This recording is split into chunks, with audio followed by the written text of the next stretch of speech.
ছাত্ৰ ছাত্ৰীসকল মই এতিয়া তোমালোকক অনুসৰণি 1.2 নাম্বাৰ 1ৰ অংককেইটা মই কৰি দি আছোঁ। ইয়াত দিয়া আছে প্ৰতিটো সংখ্যাকে ইয়াৰ মৌলিক উৎপাদকবোৰৰ গুণফল হিচাপে প্ৰকাশ কৰা।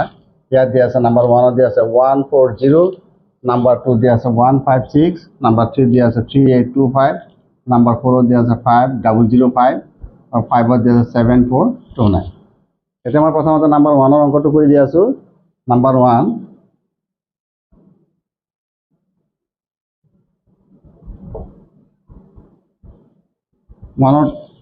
নম্বৰ অংকটো মই সমাধান কৰি দি আছোঁ। ইয়াত দিয়া আছে 140। ইয়াত চোৱা ছাত্ৰ ছাত্ৰীসকল 140 যিহেতু ইয়াত শেষৰ সংখ্যাটো শূন্য আছে, গতিকে ইয়াত প্ৰথমতে আমি 2 দি হৰণ দিম আৰু 2 এটা মৌলিক সংখ্যা। ইয়াত এই সংখ্যাবিলাকত যিবিলাক সংখ্যা দি হৰণ যাব বা আমি হৰণ দিম এই সংখ্যাকেইটা কি হ'ব? মৌলিক সংখ্যা। গতিকে এই প্ৰথমতে 140 2 দি পেলাই হৰণ দিম। 214 অৰ্থাৎ 14ত যাব 7 বাৰ আৰু 0ৰ পৰা ইয়াত 0 আহিল। আকৌ যিহেতু ইয়াত শূন্য আছে গতিকে 2 দি হৰণ যাব, 2 7ত যাব 3 বাৰ আৰু ইয়াত 2 × 3 = 6, 7ৰ পৰা 6 গুচি গ'লে 1, 1 আৰু 0 হ'ব 10, 10ত যাব 5 বাৰ। এতিয়া চোৱা যিহেতু 5 ইয়াত অযুগ্ম সংখ্যা হৈ গ'ল গতিকে ইয়াত 2 দি আৰু হৰণ নাযায়, গতিকে ইয়াত যাব 5 দি। 3 ইয়াত হৰণ নাযাব, 3 যিহেতু 3 এবাৰ যাব আৰু 5ত 3 হৰণ নাযায়, গতিকে ইয়াত যাব 5। 5 3ত নাযাব, গতিকে এই দুয়োটা সংখ্যা আমি একেলগতে ল'ম, গতিকে 5 35ত যাব 7 বাৰ। যিহেতু 7 এটা মৌলিক সংখ্যা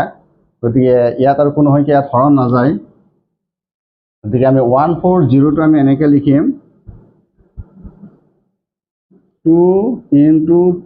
× 5 × 7। এতিয়া আমি ইয়াত দেখা পালোঁ 2 আছে দুটা, 5 আছে এটা আৰু 7 আছে এটা। গতিকে 140ক যদি মৌলিক উৎপাদকৰ গুণফল হিচাপে প্ৰকাশ কৰোঁ আমি তেতিয়া লিখিব পাৰোঁ 140 = 2 × 2 মানে 2 স্কোৱাৰ। ইয়াত যিহেতু দুটা 2 আছে 2 স্কোৱাৰ × 5 × 7। আমাৰ 140ক আমি 2 স্কোৱাৰ × 5 × 7 হিচাপে আমি প্ৰকাশ কৰিব পাৰোঁ। এতিয়া নাম্বাৰ 2টো মই সমাধান কৰিম। নাম্বাৰ 2 দিয়া আছে 156। ছাত্ৰ ছাত্ৰীসকল ইয়াতো চোৱা নাম্বাৰ 2 যিটো দিয়া আছে 156, 6টো হ'ল এটা যুগ্ম সংখ্যা, গতিকে ইয়াতো 2 দি হৰণ যাব, গতিকে প্ৰথমতে ইয়াক মই 2 দি হৰণ দিম। 2 7 বাৰ। 2 × 7 = 14। 15ৰ পৰা 14 গুচি গ'লে 1 বাকী থাকিব, 1 আৰু 6 হ'ব 16, 16ত 2 8 বাৰ। আকৌ 2 দি দিম, 2 7ত 3 বাৰ, 2 × 3 = 6, 7ৰ পৰা 6 গুচি গ'লে 1, 1 আৰু 8 18, 18ত 2 9 বাৰ। এতিয়া ইয়াত তোমালোকে চোৱা ইয়াত যিহেতু এককৰ ঘৰত 9 আছে গতিকে 2 দি আৰু হৰণ নাযায়, আমি এতিয়া 3 দি দিম। 3 3ত এবাৰ, 3 9ত 3 বাৰ। 13 যিহেতু ইয়াত মৌলিক সংখ্যা গতিকে 13ত আৰু কোনো সংখ্যাই হৰণ নাযায়, গতিকে 156 = 2 × 2 × 3 × 13। এনেকৈ আমি এই গোটেইকেইটা সংখ্যা যিটো মৌলিক সংখ্যা এইটো উৎপাদক হিচাপে লিখিব পাৰোঁ। বা এইটো আমি এনেকৈ লিখিব পাৰোঁ 156 = 2 স্কোৱাৰ, যিহেতু ইয়াত 2 দুটা আছে 2 স্কোৱাৰ × 3, 3 এটাই আছে আৰু হ'ল 13। 156ক যদি আমি মৌলিক উৎপাদকৰ গুণফল হিচাপে লিখোঁ তেতিয়া লিখিব পাৰোঁ 2 স্কোৱাৰ × 3 × 13। নাম্বাৰ 3 দিয়া আছে 3825। 3825 যিটো সংখ্যা দিয়া আছে ইয়াক যদি আমি মৌলিক সংখ্যাৰে হৰণ কৰোঁ ইয়াত 2 নাযায়, যিহেতু এককৰ সংখ্যাত 5 আছে, 5টো দিয়াৰ কাৰণে ইয়াত 2 নাযায়। প্ৰথমতে মই 3 দি চাম 3 ইয়াত হৰণ যায় নেকি। 3 3ত এবাৰ গ'ল, 8ত যাব দুবাৰ, দুবাৰ গ'লে ইয়াত বাকী থাকিব 2 2 আৰু 2 হ'ব 22 20 7 বাৰ যাব 21 আৰু ইয়াত বাকী থাকিব 1 1 আৰু 5 15 হ'ব 15ত 3 হৰণ যাব গতিকে মই প্ৰথমতে মই 3 দি দিলোঁ 3 3 এবাৰ 3 8ত 2 বাৰ ইয়াত 3 into 2 6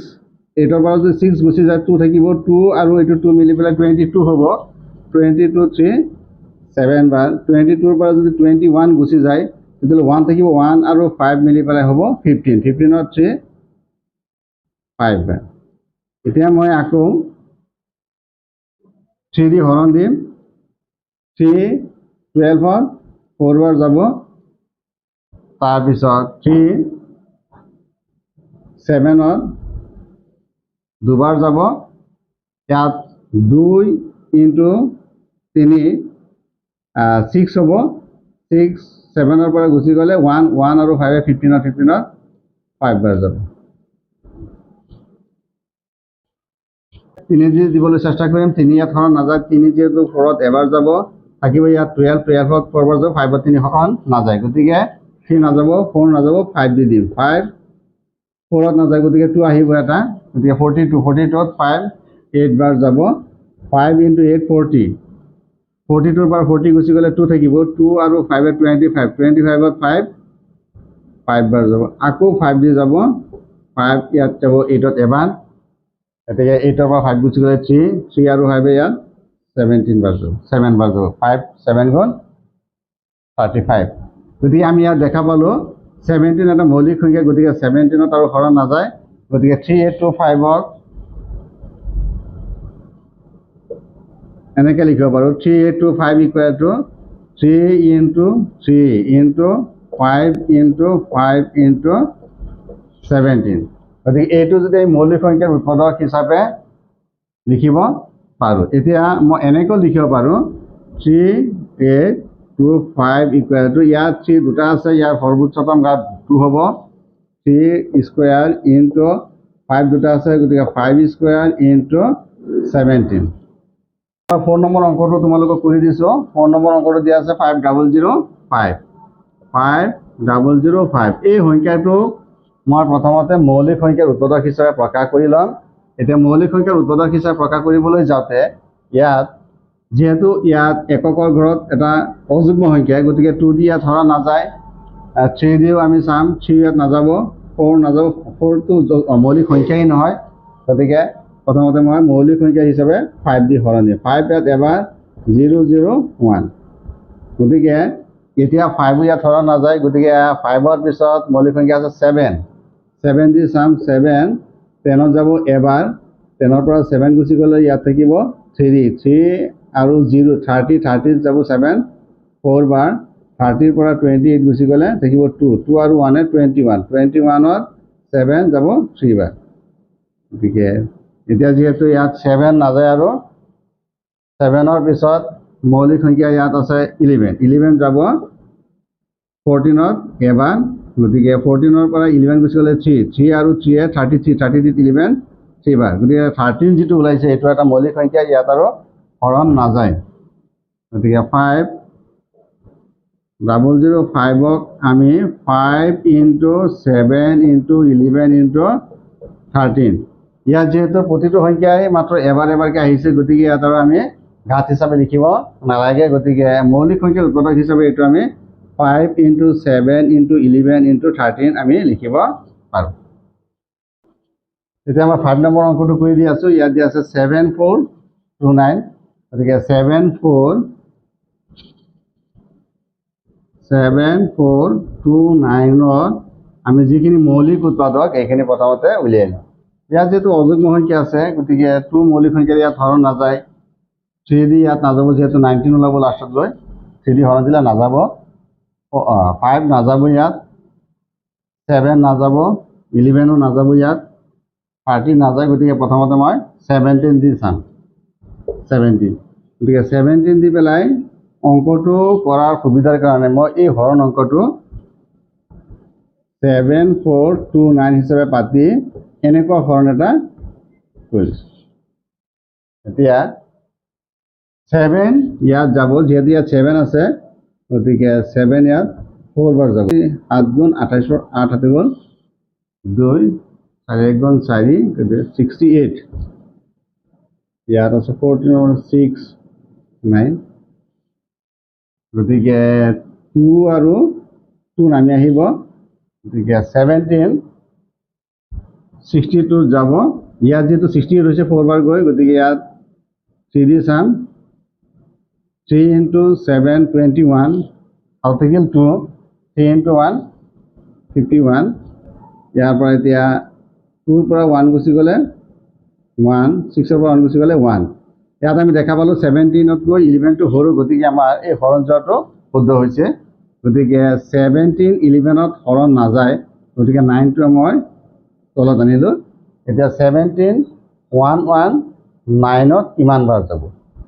ইয়াৰ লগত কি সংখ্যা পূৰণ কৰিলে ইয়াত 9 হ'ব গতিকে 7 দি চাম 7 দি চালে 7 into 7 9 7 into 7 9 আৰু 7 into 1 7 আৰু 4 11 বুজিছে গতিকে এতিয়া মই 17 দি পেলাই হৰণ দিলে ইয়াত যাব 4 বাৰ 68 68 তাৰ পৰা থাকিব ইয়াত বাকী 6 6 আৰু ইয়াত আছে 2 62 62 যাব 3 বাৰ 62 যাব 3 বাৰ আৰু 62 ৰ পৰা 51 গুচি গ'লে ইয়াত থাকিব 119 119 যাব 7 বাৰ 4 3 7 এতিয়া ইয়াত আৰু 17 নাযায় ইয়াৰ পিছত যিটো মৌলিক সংখ্যা আছে মই 19 দি চাম 19